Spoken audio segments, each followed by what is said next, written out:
So this week we're going to be shopping for fabric for your sewing projects, beginner's ultimate guide for fashion. Now guys, before we start, subscribe to my channel by hitting the red subscribe button, and also don't forget to hit that notification bell. It will let you know the next time that I upload.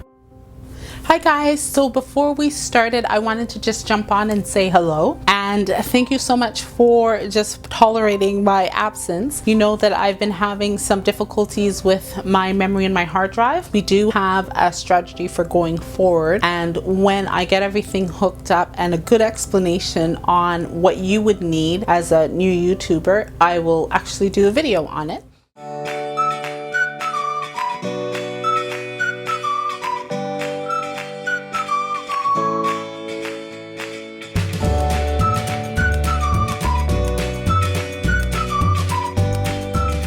As a beginner sewer or even a new fashion designer, walking into a fabric warehouse opposed to a fabric store can be very overwhelming and daunting. But understanding what type of fabrics are available for you to use and their properties, it is very important, and that generally is what makes your garment.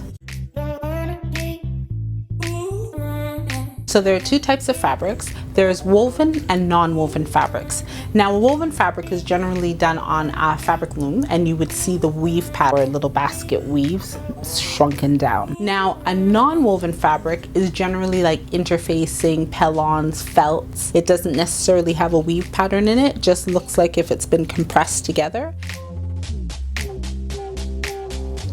Man-made, or there's natural fibers. Natural fibers are like silks, cotton, hemp, bamboo, modal, wools. Something that's synthetic is generally like nylon, polyester, fake fur, acetate, spandex, acrylic.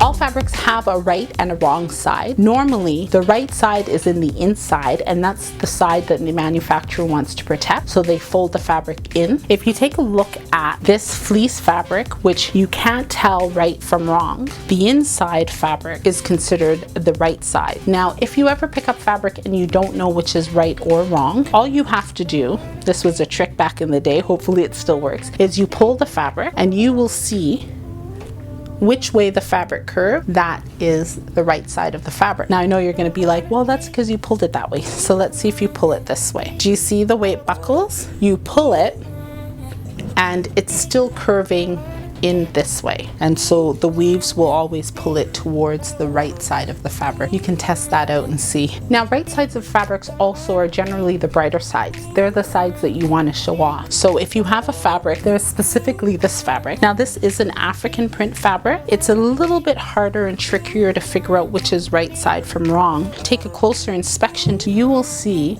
that the print is fully covered with the color, and on the wrong side you will see that there's bits and pieces that are actually missing. But in this case it doesn't really matter, it's up to you, because there are some fabrics that are called brocade fabrics or twill fabric that normally people like the wrong side of the fabric opposed to the right side of the fabric, so it is up to your discretion.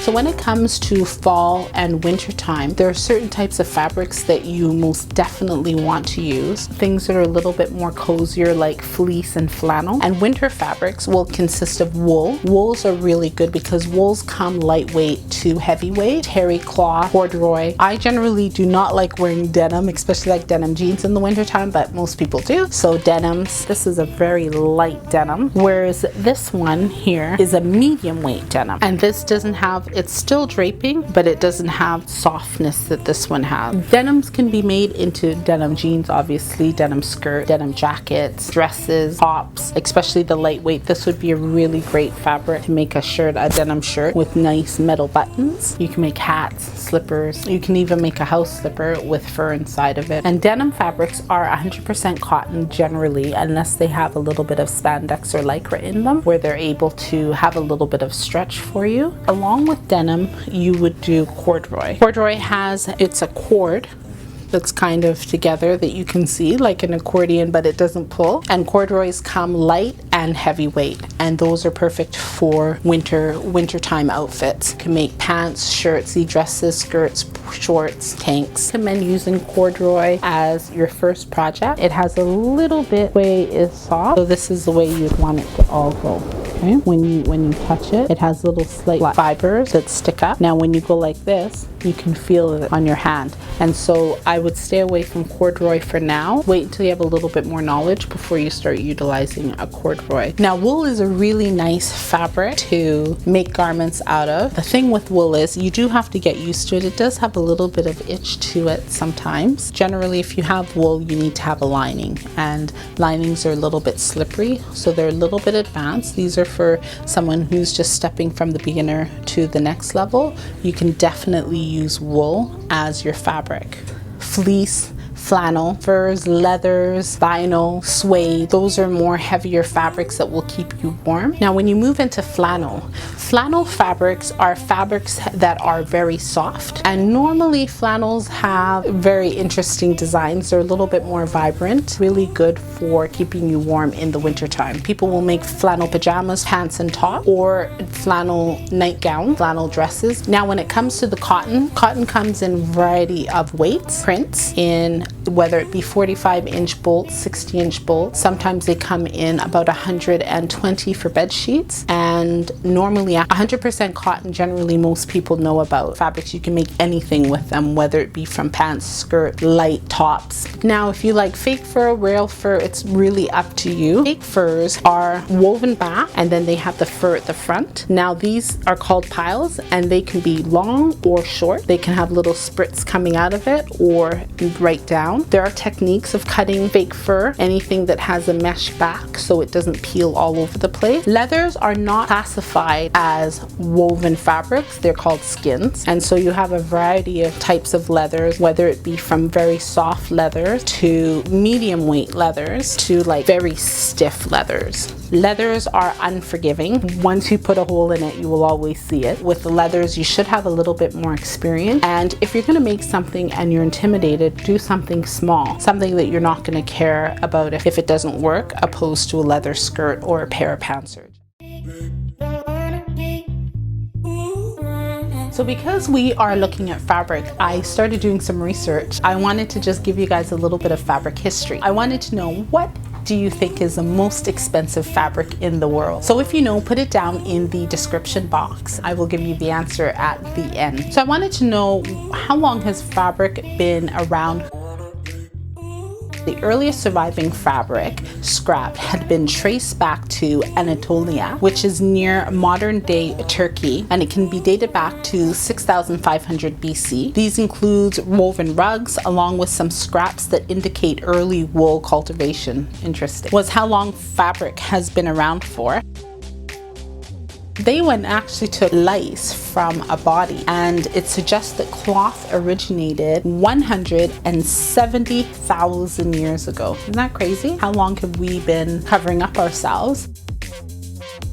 And it says 1.5 million years ago we covered up ourselves, so we were walking around nude for a long time. Now to answer the question of the day, what is the most expensive fabric in the world? And that is wool. And so according to Google, it says that wool comes from the vicuna and can only be shorn from the animal once every 2 to 3 years, hence making it the most expensive fabric in the world. As we transition into spring, and as the summer months get hotter, we transition into a completely different type. Silks are fabulous because there's a wide variety of silks. You're going to go back to cotton, because cotton, just like wool and most fabrics, have a variety of weights. So a cotton fabric can be light to extremely heavy. You go into like chambray fabrics, cotton sateens, rayons. Now when you're looking at silk specifically is a very fast fabric.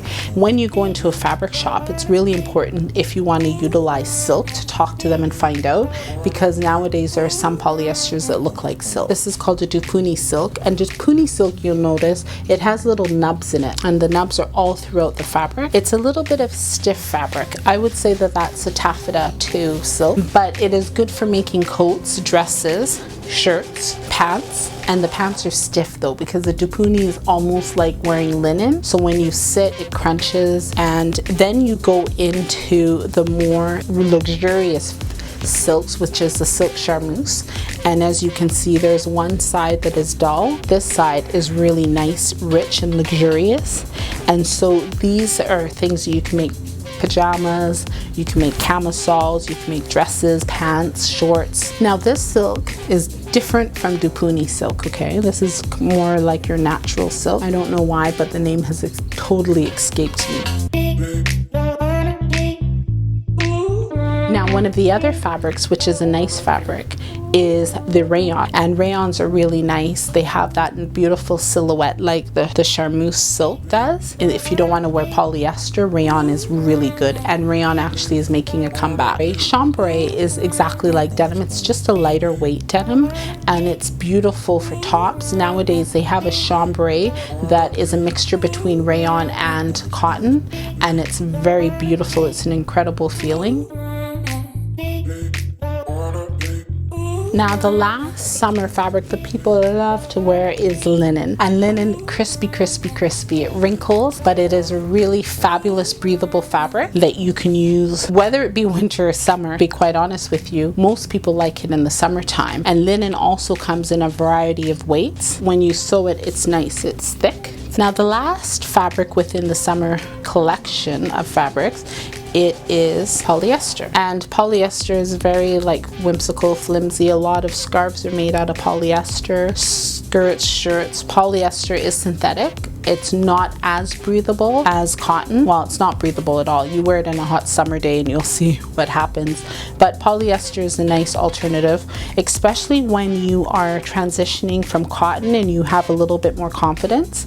If you get a thick polyester, that is a really nice fabric to work with. Now, as you move into the more evening and other types of fabric, you run into something called organza, and they've changed organza a lot because it used to be extremely stiff. It fits in the family of tulle, crinoline fabric. This stuff you would put under your wedding dresses, so when you gather it, it shoots out, so you can make a hoop skirt. The other way that you would go with fancier fabrics is sequins. Now, I wouldn't recommend that you make a sequins outfit until you really feel comfortable, but this is a beautiful fabric to create outfits with because it just gives you that shimmer. It's kind of like diamonds. Diamonds are a girl's best. Now, when it comes to laces, there's a variety of laces. A lot of people don't sew laces properly, so this is why I got this one. When you purchase this type of lace, the way you're supposed to actually make this garment is to cut out all of these pieces here and hand stitch them back so that the fabric looks the exact same. The pattern never changes. You put it back. You want to make some changes, you can, but you shouldn't be able to see that there's a stitch line. So you should never take lace, put it together and sew it and then have a seam like that. You actually should take a lace, you should take your lace and you trim your lace, you trim out these pieces here in your lace, and then you go and you put it together so you can't even tell where a seam is. Beautiful, beautiful. Lace is a really nice thing to work with as you get more experience. Now, fabric widths come all over the place. So there's normally 45-inch width fabric. There is 60-inch width, and that is on the fold. Purchasing your fabric, your store would either go by meters or by yards. By meters is 39 inches. Yards is 36 inches. Denim is an ideal fabric for you to work with as a beginner sewer. And the reason why I say that is because when fabrics have a little bit more durability to them, they're easier for you to sew. And so that would be classified as one of the ultimate guide, the beginner's ultimate guide fabric. Denim, cotton, those are great fabrics for you guys to start off working with. So we've come to the end of another video, and I wanted to thank you guys so much for being here and watching. I trust that this video was informative and helpful to you. I do ask that if you did like the video, remember to give us a thumbs up and comment down in the description box. YouTube loves that. It is very helpful for me. Now, if you are interested in learning about fabric sewing and then also some home decor, feel free to subscribe to my channel by hitting that red subscribe button, and don't forget to ding that notification bell. It will let you know the next time that I upload. Now remember, sharing is caring, so don't forget to share the video with family and friends, and I will see you guys next week. Take care and have a fabulous week.